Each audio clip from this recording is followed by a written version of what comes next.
জানি আমি কোনো মহান ব্যক্তি না, আমার কথা কেনই বা শুনবে? যদি মানো তাহলে একটা কথাই বলবো, যে টাকা কামাও।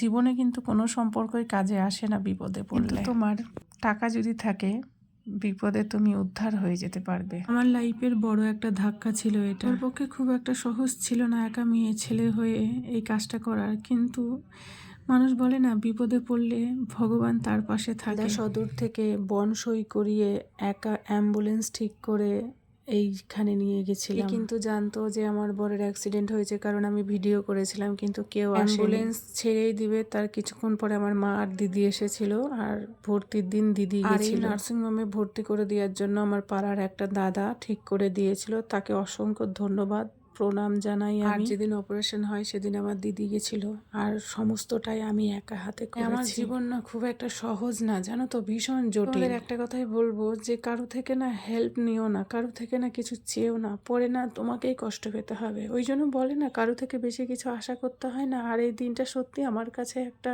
ভয়ঙ্কর দিন ছিল।